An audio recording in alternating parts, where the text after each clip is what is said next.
How's everyone? Good. Me too. I'm a bit nervous, but maybe that'll calm down as we move along. So let's get started. I'm here to share with you today the product of my thesis research, which I've titled Distribution Modeling Predicts a Shift of an Intertidal Shore Population in Response to Warming. I endearingly refer to this project as what makes a crab move and where does it go?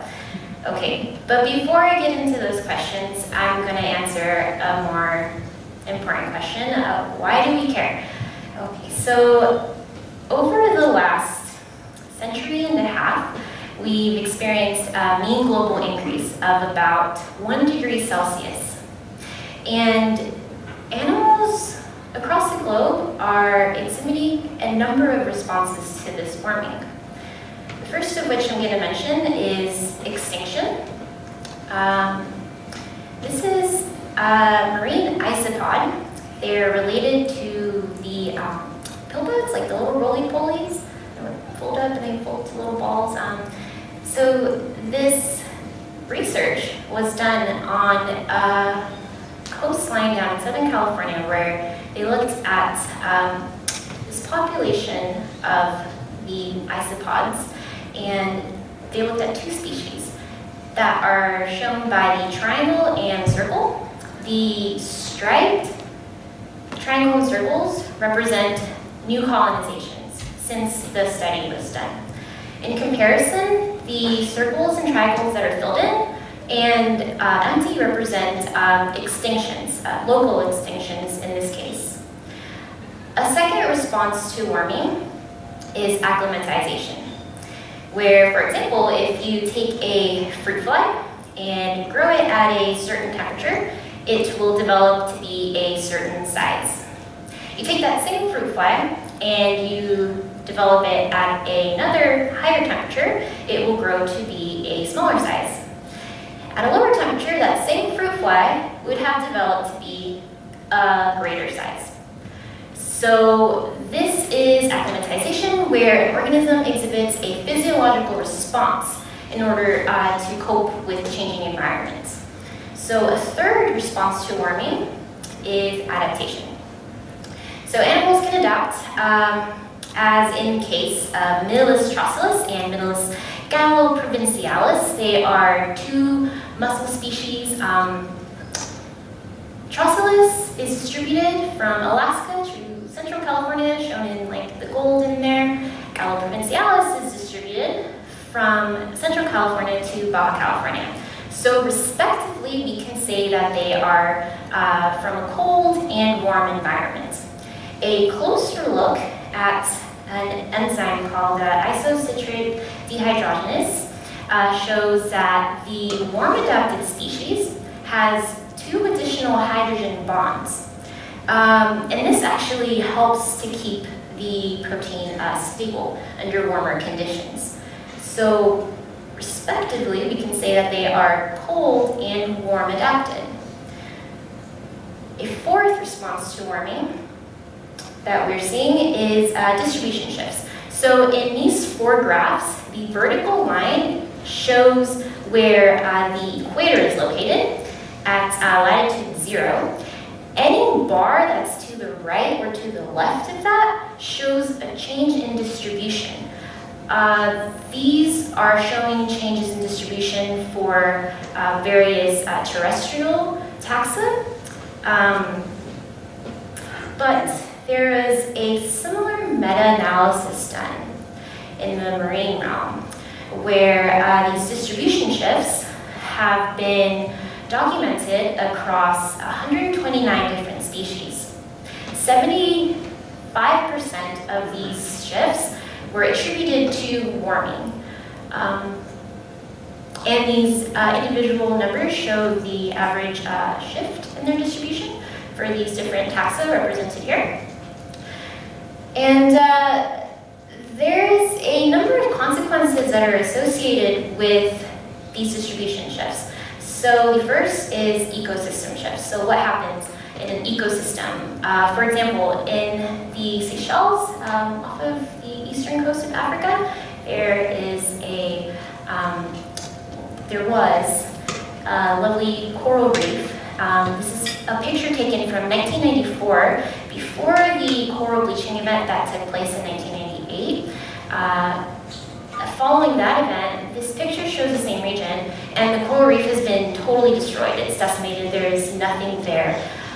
Other organisms that are capable of surviving in this new environment are able to take advantage of this empty habitat, and that's what they did. So all of this algae came in and took over, and this is a picture of the same area in 2011. So there has been a regime shift where this ecosystem, which was previously dominated by corals, is now dominated by a completely different species. That's one consequence of distribution shifts. A second consequence of distribution shifts has to do with conservation efforts. So we're looking at two different scenarios here this is Romania, and the first on the left shows an unconstrained scenario where there is planning trying to be done for protected areas. In the second scenario, there have been constraints added where species distribution models were implemented to determine where exactly those protected areas should be localized. So without these predictions of how these animals are going to change their distribution, we can devote as many efforts as we want to conservation, but the truth is that they may not be the most efficient use of them if we don't know where our species of interest is going to be located in the future. And a third consequence of distribution shifts that I'm going to mention has to do with economic impacts. So when we look at the subtropic and temperate ocean, there was a certain distribution of fish that were being caught back in 1970. And we can see that they were all the blue and the orange and the yellow fish. So there were what we expect, temperate, cool water, and subtropical fish being caught. In the early 2000s, the distribution changed, and the catch was made up of temperate, subtropical, and tropical warm water fish were introduced. And there is a little red fish right down at the bottom representing that introduction. Predictions into the future say that there will be no temperate cool water fish being caught in this area, and there's going to be a lot more tropical warm water fish. So that is a result of all of these fish migrating in the poleward direction, because the equator is the warmest area on the globe. So we can also take a look at the trend of the catch in the tropics, and it's highlighted for you, so it's really getting right in the center of planet Earth there. And the same sort of modeling here, we can see that in 1970 there was a lot of subtropical and tropical warm water fish. In 2000, the distribution changed to more tropical warm water fish, but overall far fewer fish. And in the future, it's predicted that this trend is going to continue. So these fish are moving out of the warm areas to cooler regions in the north and southern hemispheres. Just to put things in perspective, the total U.S. income, the global income is $6.9 trillion for our marine ecosystems. So I think I've made a case as to why it's important for us to be able to predict what the distribution of these organisms is going to be as they respond to a warming climate. One particularly interesting ecosystem is the intertidal shore, because it is known for having wide thermal fluctuations, and that makes it very interesting. in the case of modeling distribution shifts responding to warming. So just to kind of take a look at why that is, this is a time-lapse video from Nova Scotia, and it's showing us within just a few hours how the tide can go from being way up at the top, and it goes away and it exposes this entire region that was previously submerged. So if you're an organism living here, you're getting ready for a great flood twice a day, and that has a lot of implications for an animal living in this region. So in this Filament Lab, we are interested in researching organisms that live in the rocky intertidal zone. We have a field site up at Fort Ross. It's a couple hours north of here, and so it's kind of similar to the video that we just saw. The tide doesn't go quite as back as the video that we just saw, but you can see that the high intertidal zone is right up kind of in this region, closer to the cliff, and the low intertidal zone, mostly submerged at this time, but it's going to be closer down to the water. And I am now going to put you on a drone. We're going to take an aerial view of the rocky intertidal zone, where the high is up closer to the picture, and the low intertidal zone is down in the bottom of the picture. Each one of these pins represents a rock under which we placed I-button data loggers. These data loggers, they're fairly small. They were monitoring the temperature. So every 30 minutes, these data loggers would record the temperature, and we had them out there for 18 months. How wide is this region then? This is within a few hundred meters. How long? 18 months. Oh, that is, so a few hundred meters this way and, I don't know, 500-600 meters across. So in this region, we got a really cool temperature profile out of that data. And this is what I'm showing you here now. On the x-axis, we are looking at the date. We started monitoring in June of 2015. And we went all the way up until the middle of, July 2016. And in the blue line, we see the low intertidal zone temperature, and the red represents the upper mid or the high intertidal zone temperature. The y-axis is showing the daily maximum temperature. So we're not actually seeing a record of every single temperature, just the daily max. And as I tried explaining earlier, you can see that the low intertidal zone has not only on average a lower mean, but a much lower variation than the high intertidal zone does. So this is, again, really interesting for the organisms living in the intertidal zone. And in particular, we are excited about a porcelain crab called Petroleuces cinctipes. This image is very much not to scale. These crabs are pretty small, like less than 20 millimeters. And they are distributed along the eastern coast of the Pacific Ocean. If you go out to a rocky intertidal shore where these populations of crabs are found, and just lift up a rock, you will find like a bunch of them under there, and they will scatter in all different directions. So they're very tractable, they're easy to find, they're easy to work with. They pinch sometimes, it's a little painful, but it's worth it to get all this data. We monitored their distribution while we were out in the intertidal zone. So we had, just a reminder, we had the eye buttons under the rocks, and in order to do that, we had to lift up the rocks, put them under.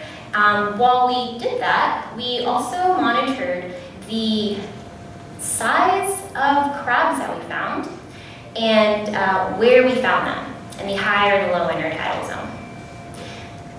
And this plot shows the results of those demographic studies. So we are looking at the size divided by 4 different size classes, less than 7 to greater than 13 millimeters, and the proportion of crabs on the y-axis, where the high intertidal zone is shown in the red and the low intertidal zone is shown in the blue. So overall there is this trend where, number one, there seems to be far more crabs in the low intertidal zone, at least for most of the size groups, where it's cooler. So these crabs prefer to be in a cooler location. And there seems to be a lot more of the smaller crabs than the larger crabs in the high intertidal zone. So where it's warmer, there's a lot more of the little guys and the big guys. So why is that? There was a series of experiments that found that the lethal temperature of these crabs is related to their size. So a larger crab will experience lethality at a lower temperature than a smaller crab. And we can determine the lethal temperature of a crab as a function of its size, just by fitting a linear regression equation to this data. We see a similar trend in the crab's escape temperature. So escape temperature we define as a temperature warm enough that induces a crab to move ideally to a cooler location. And it's got a similar trend where larger crabs have a lower escape temperature than smaller crabs. And we can also determine the move temperature as a function of crab size. Note that the scaling is different, so that the escape temperature does have, on average, a lower escape temperature for the population. So, okay, what do we know? We know what the temperature is like in the intertidal zone at our field site. We know that it varies in the high and the low. We also know that there is a trend between the sizes of crabs and where they are found in the low intertidal zone. So that's cool. And we also know that their lethal and escape temperatures are related to size.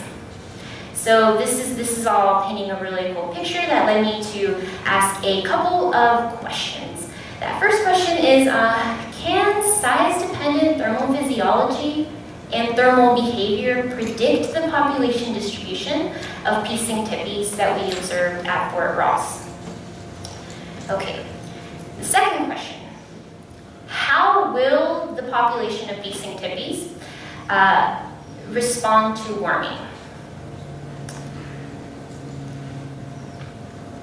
And I have two follow-up hypotheses.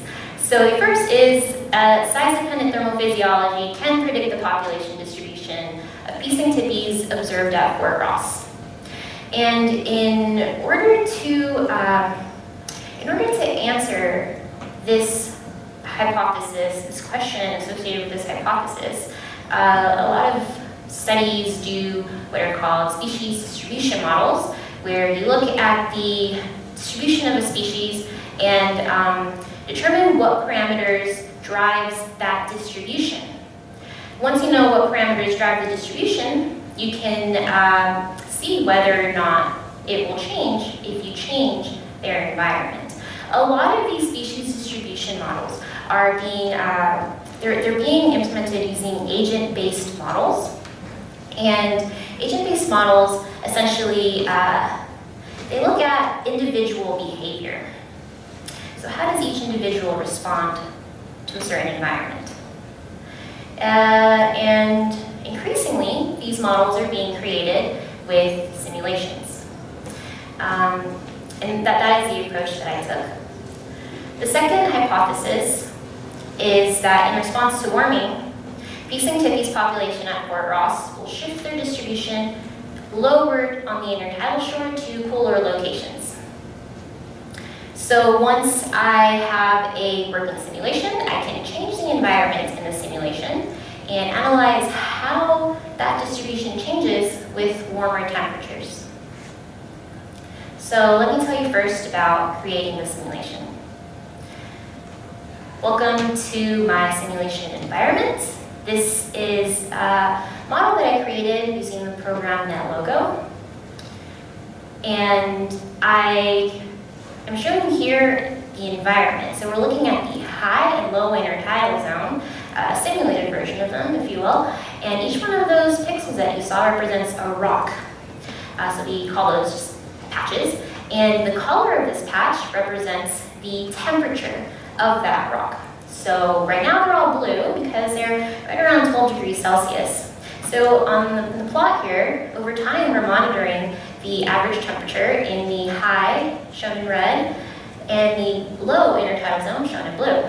So when it gets a little warmer, you actually see that there's a pattern where the high intertidal zone is on average a lot more red and yellow. It's warmer, and the low intertidal zone is a lot bluer. It's a lot cooler. So we end up with this temperature profile that looks very similar to the one that I just showed you from Fort Ross, and that's because I use that data as an input to run this simulation. So these temperatures are actually derived from real temperatures that we collected from the field. Okay, running a simulation adds some stochasticity where there is variability from one simulation to another, and we can see that a individual rock has, let me start over. So this is a plot of time on the x-axis. We're measuring time by day by simulation day, so it goes all the way up to the end here. And then on the y-axis, we're looking at temperature. This pink ribbon shows the range of temperatures that a rock can experience on a given day. For example, on day 20-ish, a rock can be between about 11 and 12.5 degrees. And on day 140, a rock can be between 17.5 and like 30 degrees, 32, 33 degrees. So that's just showing the range of temperatures, maximum and minimum temperatures for the high intertidal zone. The low intertidal zone shows a different range, shown in the light blue there. And then we can also overlay the means. So we can see that on average, in the simulation, just like in real life, the high intertidal zone is a lot warmer and has greater variability than the low intertidal zone, than the simulated low intertidal zone. A reminder that this is all happening within the simulation. To put things in perspective there, we can plot the leaf field temperature. So this is the average leaf field temperature of the crabs that I showed from the linear regression a couple slides ago. And this is the average escape temperature of the crabs. So these crabs are experiencing temperatures at and above their lethal temperatures. They're experiencing temperatures at and above their escape temperatures. So we expect them to be expiring, and we expect them to be moving around in response to their warming environment. So let's take a look at that population. I'm gonna again set up my environment here, and you're gonna see that there is a population of crabs being overlaid here. These crabs are really small. They're being laid in the high and low intertidal zone totally randomly, and the crabs are getting bigger, so there's the small crabs, there's the medium-sized crabs, and then we also have large-sized crabs. So each of these crabs has a size. From that size, we can calculate what their escape and lethal temperatures would be, again, from those equations that we saw a few slides ago. And just to kind of analyze that a little more closely, we can take a look at the initial piecing to piece simulation distribution, where we are looking at the size of crabs on the x-axis, and the frequency on the y-axis. They're color-coded by size class. So I'm calling them small, medium, large, and large crabs. And I just wanted to point out that they have a uniform distribution within the size classes.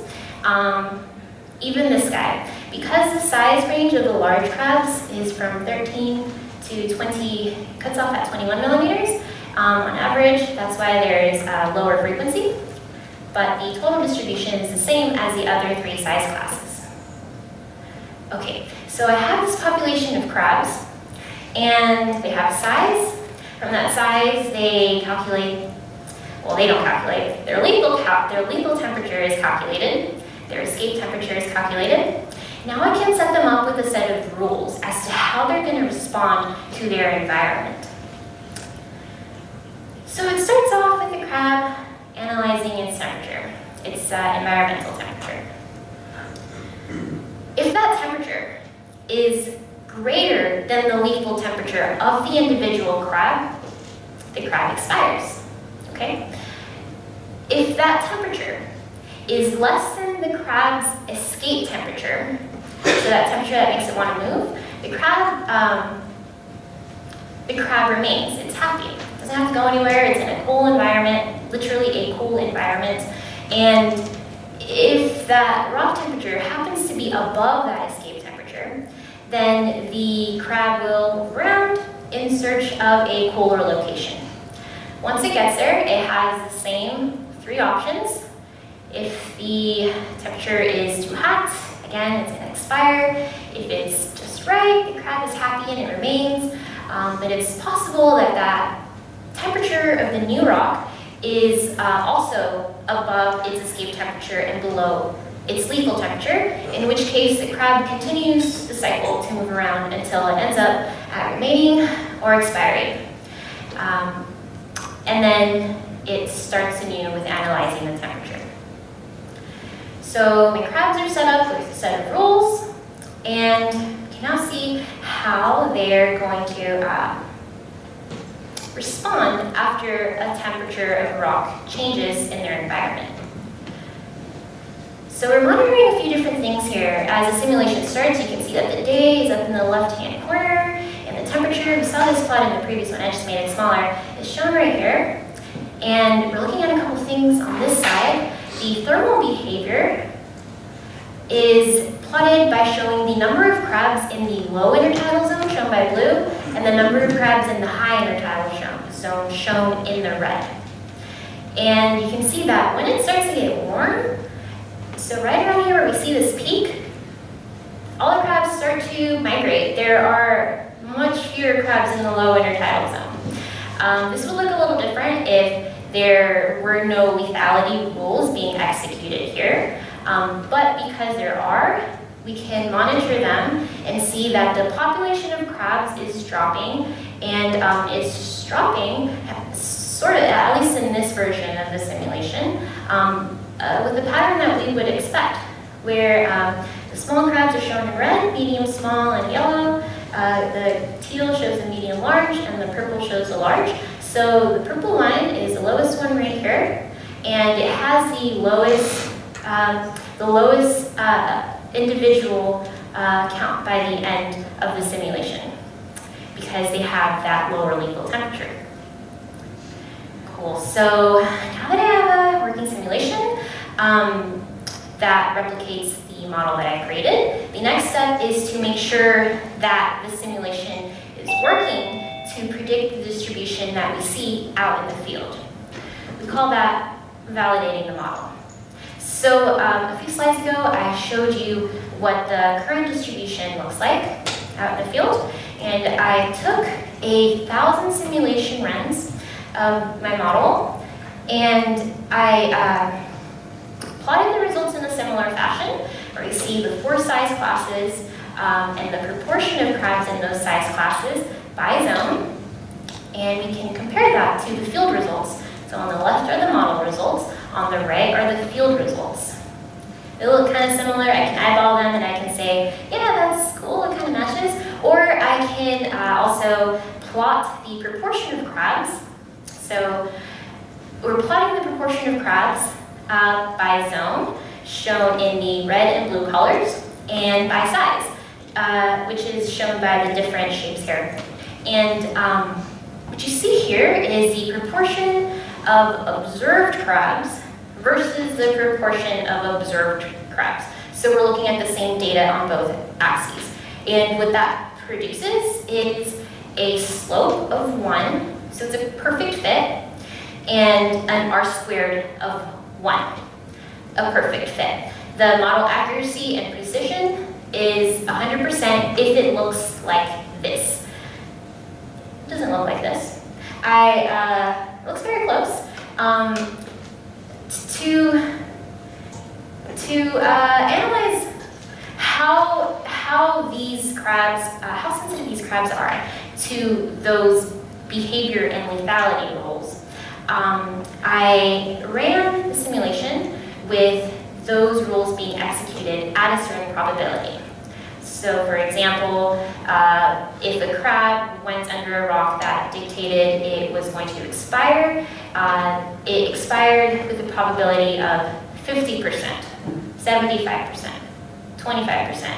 And I basically varied those probabilities by levels. So I produced a total of 72 model versions, in which I also varied the length of time that the simulation was run for either one simulation year or 2 simulation years. And that led to the 72 model versions, which I'm not going to show you. I'm going to show you the top 5. So here they are, compared to a perfect fit up at the top left there. And yeah, they all have a slope. I chose these top 5 models because they all have a slope within 0.1 of the observed model slope. And the R-squares are all higher than 0.79. Model 69 here shows the lowest one. You can be the judge of how that is as an R-squared. All of these models are significant with a p-value of less than 0.005. So what this means is that I can use any one of these models to make predictions about the future, because these models are all predicting what the current distribution is with a certain accuracy and precision. So in order to do that, I first have to go back to the environment and create what a future temperature environment would look like. So this requires a little bit more modeling. So let's talk about temperature frequency distribution modeling. This is a figure from the New York Times. It was published just last month that shows that since the 1950s until now, the temperature has not only warmed, as I showed you in the beginning, but the distribution of temperatures has also changed so that we are seeing a lot more of these extremely hot temperatures than we did in the past. This trend is expected to continue into the future.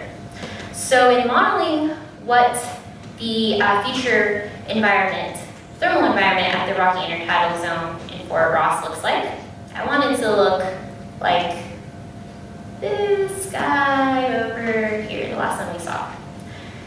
Okay, so I'm going to show you 2 plots now of the high and the low intertidal zone. We're looking at temperature on the x-axis and density or frequency is plotted on the y-axis. So the most common temperatures occur kind of at the peak of the bell curve. So these are the most common temperatures for the high intertidal zone, and the low intertidal zone is right around here. Okay. So to model what a future environment would look like, I essentially did kind of a similar thing where I played with probabilities. And I said, okay, I took every single one of the temperature points and I said, 50% of you, 75% of you, 25% of you increase your temperature by 2 degrees, 3 degrees, 4 degrees Celsius, and show me what that distribution looks like. Okay, I got a number of distributions, but the one that I decided to go with is shown in pink here. So just like the plot that I showed from New York Times earlier, you can see that the real distribution is shown in the white plot, and the future distribution is shown in the pink plot. So there is not only a higher mean, but a greater number of extremely warm temperatures. And I'm gonna take these temperatures and kind of expand them. So now that you see the distribution of what these temperatures are, let's expand them and look at the annual temperature profile. This plot you've seen before. It's exactly the same as the original simulation temperatures. After temperature distribution modeling, that's what it looks like. Okay, let me do that again.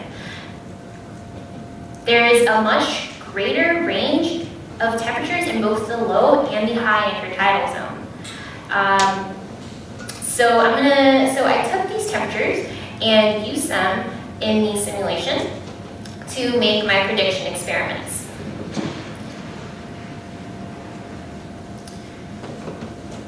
Okay. So we have to have something to compare our experiments to. We call them controls. And what you're seeing here is a control experiment where we're looking at just the small. I'm just going to show you the small for now, and then I'll show you the rest of them. The environment was such that no movement or no lethality was induced.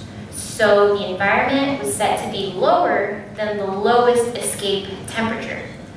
By default, the lowest lethal temperature, which means no crabs moved and no crabs died, just in this white box plot here. So after running simulation 1,000 times, you get this distribution in intertidal zone height, which we're measuring as the intertidal zone of the simulation. So the simulation intertidal zone goes from 0 to 20, and we're focusing on just 0 to 12. So a mean of 10 means that the crabs end up distributed right in the center of the environment.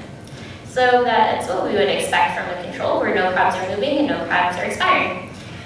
I then took the simulation and ran the top 5 models. So these different colors indicate just the top 5 models that I showed from a few slides ago. And the filled in boxes show what the distribution is running the simulation with the future environment compared to the current environment, which is showed in the empty boxes. So they're all paired, where this is one simulation, current and future. This is one simulation, current and future, so on and so on. And then we can look at the mean drop. So comparing the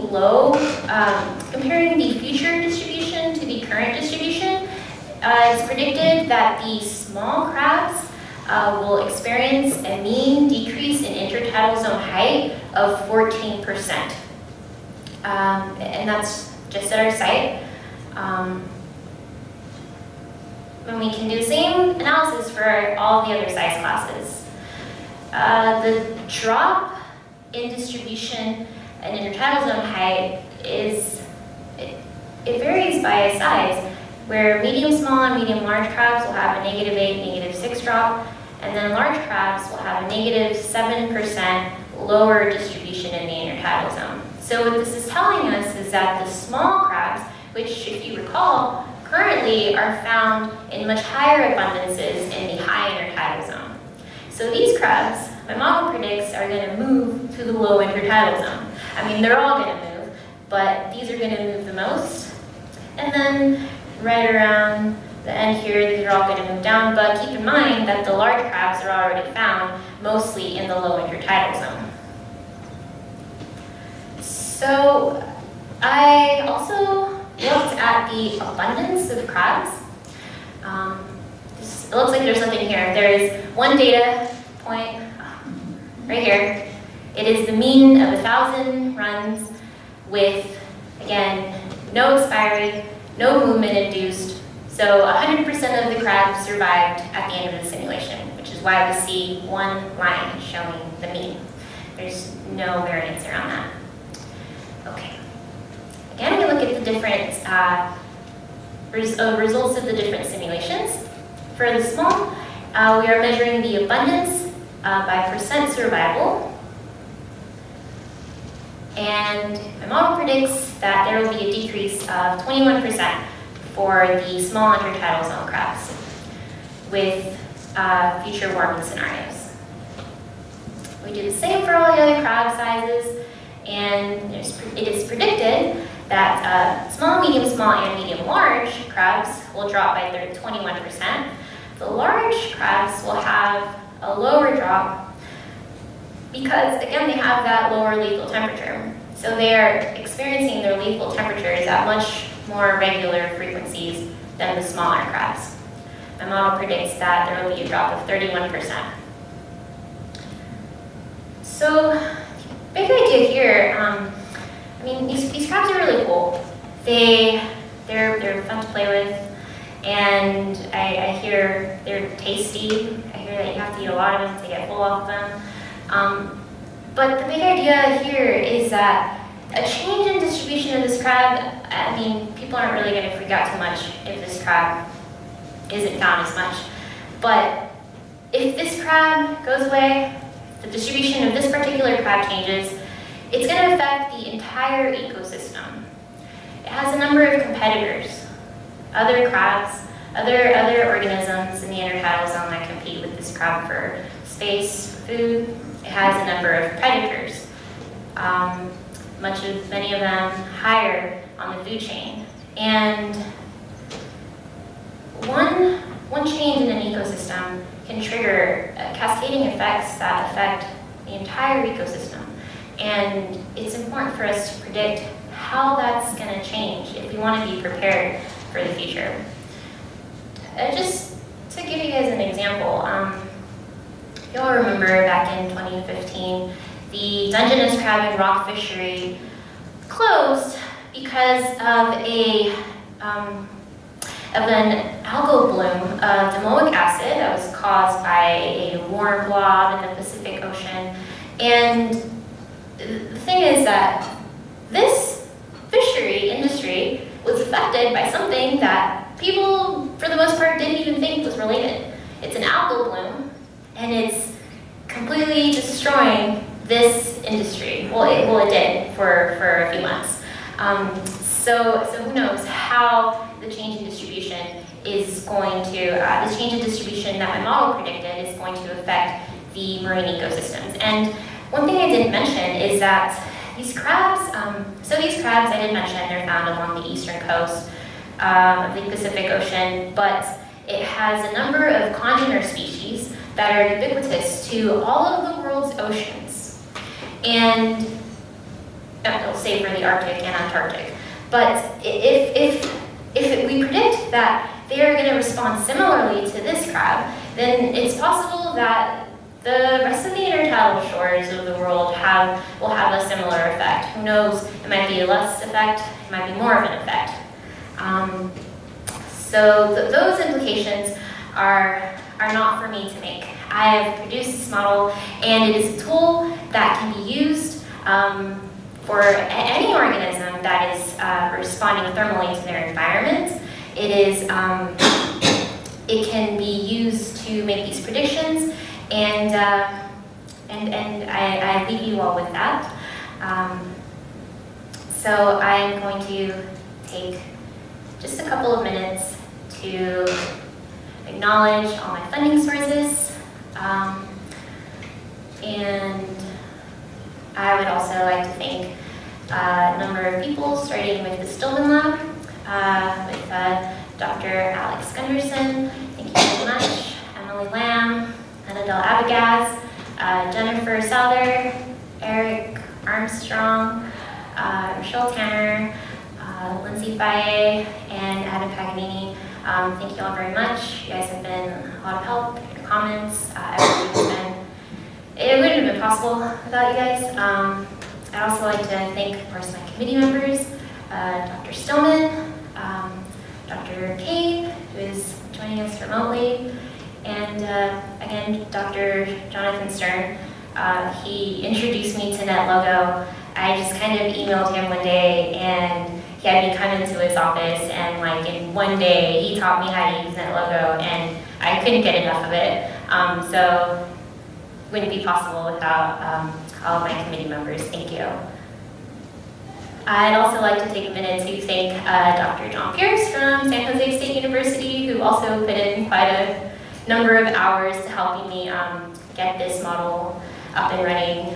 I'd like to thank Dr. William Coughlin, who wrote an obscene number of letters of recommendation leading to financial support. That definitely made this possible. Of course, the SFSU biology department, always very sweet, very helpful, and you, the RTC community, always being around and for taking the time to come in and listen to me chat about my research. So thank you all very much. I will now take your questions.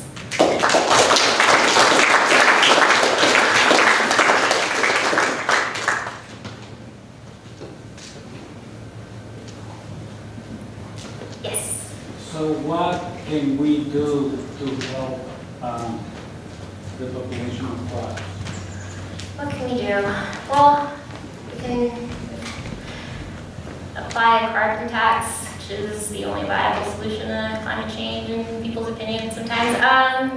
Personally, there are conservation efforts that we can take. I mean, the other threats to this crab are not just limited to warming. They are also threatened by like tourism, for example. And just setting up marine protected regions, marine protected areas where these species of interest are located would be a lot of help to help the crabs. Yes. Can you turn your slideshow back on? Can you go back to where you showed the change where they are in distribution to the colored filled in and then the not filled in ones? This here at the end. Filled in, not filled in, sure. The five models. Oh, the last ones. Abundance or distribution, you said? The first one. First one. Do you have, are they statistically significant? Oh, wow, sorry. Yeah, they are. They are. These are all statistically significant. Yes, and in the abundance plot as well. 0.001. I was wondering, while we're here, it seems like some of the models are more sensitive than others to future warming. Why do you think that is? Oh, let me show you that. So, let me show you on this plot. This is an example of some that are more sensitive. Would you agree? Compared, there's a larger space. The purple ones are more sensitive than the orange or the green ones. Yeah. So I didn't want to show you guys this because it was. Oh, yep. Okay, so the last two that we're looking at are model 69 and 63, and the reason is because some of the models are run for longer years. So apologize, we're looking at the different models by their number ID. This is the number of years that the simulation was run for in the model. This is the probability of physiology and the probability of behavior. And these are just associated statistical analyses. To answer your question, some of the models were run for a longer time, and they had a greater probability of physiology and behavior. So the crabs, by default, were more sensitive. The response was more sensitive. Yes?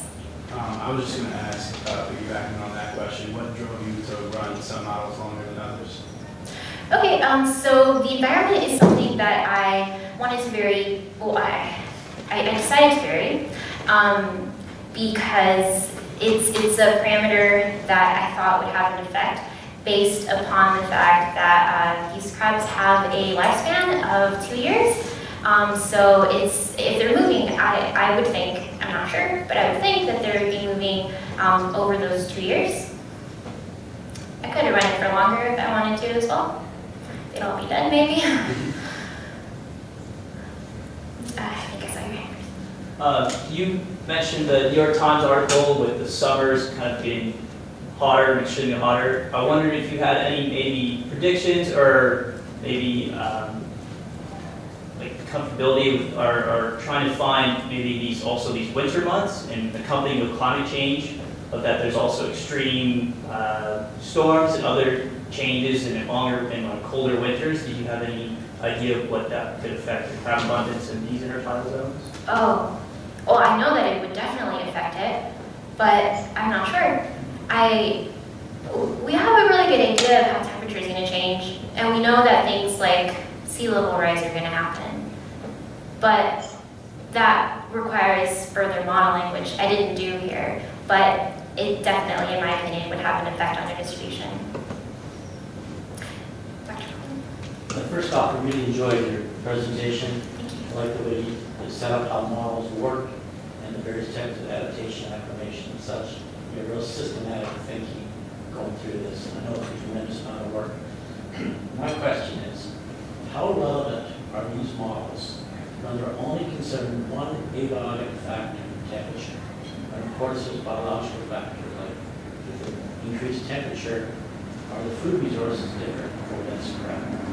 And so, how do you figure out the actual ecological relevance of this model with only using the physical factor and not incorporating the other biological factors or potentially chemical factors? Yeah.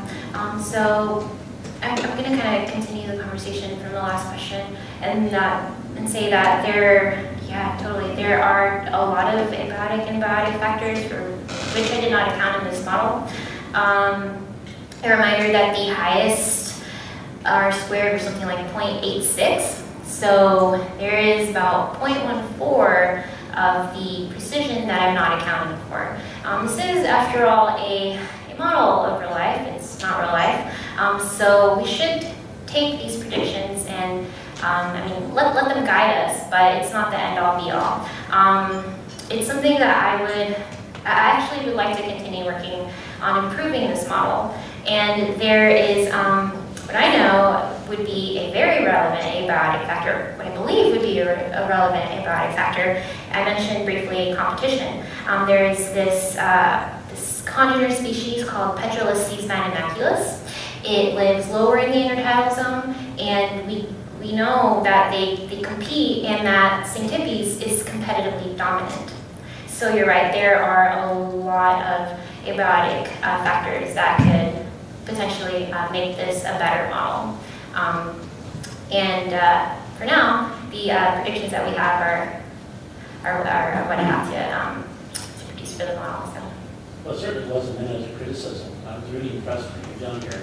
But I know we have to start somewhere. You use temperature, and we have to add on more complexity. And I'm really excited that you're interested in further making it more complex and of course, probably more accurate and more precise. Yeah, thank you. I agree. This is great. I wonder how you would see adding some more physical factors, like this seems like slope or substrate or the density of rocks. What would you add in terms of physical factors that you think would affect your model? Physical factors, I would really like to, it's all more modeling. I would like to improve upon temperature models, first of all. Before thinking of like other abiotic factors, I think that there is a better way to model what the temperature would be like with, for example, increased cloud coverage or sea level rise. So that is, that's something that I think would definitely have an effect, and I want to continue working on. I'm sorry, did I answer your question?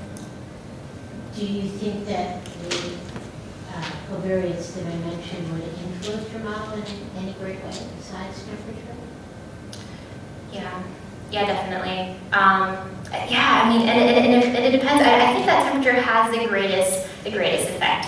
I think that we can definitely, we can spend all day getting every single little detail that we can, but again, that would overcomplicate the model. So to keep it at this one level for now, I think is more than sufficient to give us a good picture and keeping the significance of the model as it is.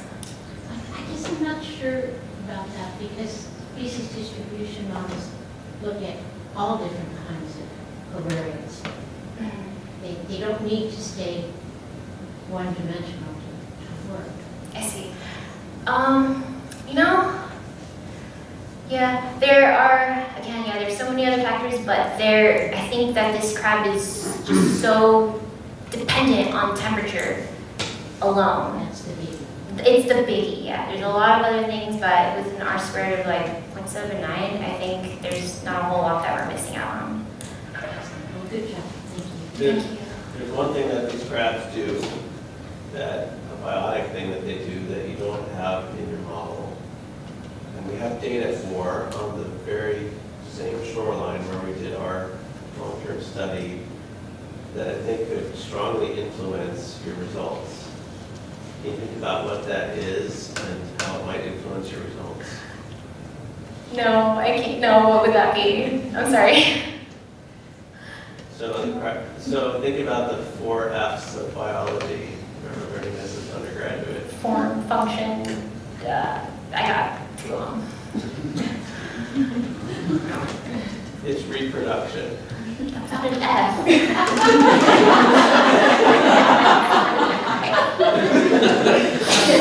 That's what I learned back in the 80s. Reproduction. Oh, I just got it. Oh. How could reproduction influence your model strongly? Okay, so reproduction happens once a year, and these crabs, a whole new group of crabs, of subadult and adult crabs, is introduced into the population every year with reproduction, and this is dependent on gravid crabs, so where the pregnant mommy crabs are located. And that's right, yeah, we do have data, some data, it's not as much data as to what their distribution is, but depending on where these gravid crabs are, the newborn crabs would be kind of following that same distribution, and that would add a whole nother level of complexity. So yes, reproduction. I think Stephen had a question. Yes. Can you hear me okay? Yes. Hello. Hello. So great talk. And I can't hear the audience, so I apologize if I'm talking over the top of anybody. And also, I did have 1 or 2 connection issues, but I was able to hear most of your talk. So I apologize if you've already answered this, but I wanted you to elaborate on the size of the patches in your simulation and how that was physically motivated, and if you were to decrease the size of your patches, which would mean increasing the resolution of your simulation. Is there any advantage to that, or it's just not physically motivated to do that? So the patches are all of a homogeneous size, they're all the same size, and I think that it was a good representation of what we see out in the intertidal zone. Despite that they're the same size, we are using temperatures from all kinds of size rocks, from boulders, rocks from very large to very small. So even though the physical size of the patches in the distribution in the simulation isn't representative of what we see out in the field, the thermal profile is. When it comes to the actual movement of the crabs, what happens is that when they move by a patch distance of exactly 1. So no matter where they're located on a patch, a patch can be, it's 1 by one, but it can also be, you can also be like right in the center of the patch, or right on the edge of the patch, on the corner somewhere. And the way the simulation is run is that a crab, upon moving, will move the distance of exactly one patch. So it will end up directly, it will end up under another patch, irrelevant of the size of the patches. And your movement of the crab is treated just random in the simulation, but presumably, depending on how sensitive the crabs are to the temperature gradient, they would preferentially move in a direction that would lead to lower temperatures, right?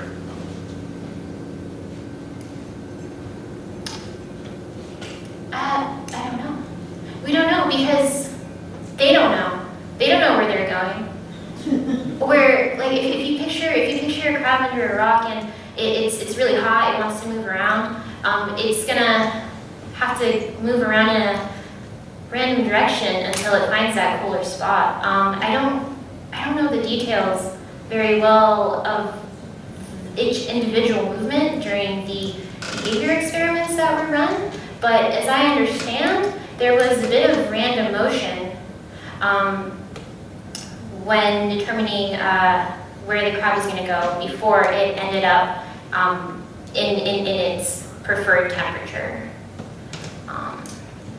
Yeah, so I don't think they really have, other than sensing exactly whether they're comfortable or not, I'm not sure that they move in a non-random direction.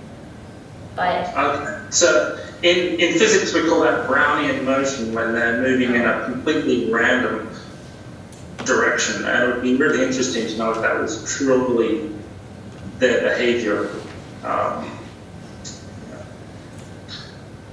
Yeah, thank you. I see, thanks. I would like to think about that further as well. Thank you. So first of all, really nice presentation. I really enjoyed it. Thank you.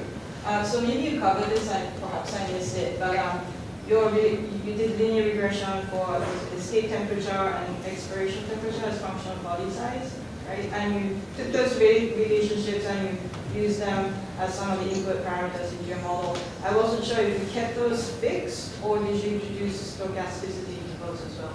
Those were fixed values, and I did consider that it's possible that we probably did not capture all the variance that's in real life. But that is the reason for running these sensitivity analyses, where we vary the probability of the crab responding, and we see how important that behavior or that lethality is to their emotion. Whether I'm capturing the real variability is unknown, but it says something about the crab's sensitivity to those rules. The reason I picked it up is I couldn't really see all the dots from the dark and I have bad eyesight, but it looked like there was quite a bit of scattering those linear regressions. So if you took that, the degree of uncertainty into your model, I wondered if that would help you improve the predictions. Yeah, totally. And okay, that's something that I thought about, again, which I try to model with the sensitivity analyses, but I agree, I think it would. And I think it would require further modeling. But yeah, I agree with you.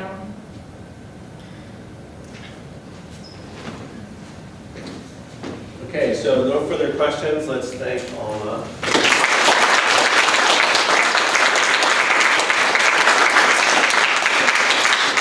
So Alma and Stephen and I are going to go into the next room, and I invite you all to go into that room, and we hopefully will join you again in a few minutes. Stephen, you don't have to go anywhere. For you.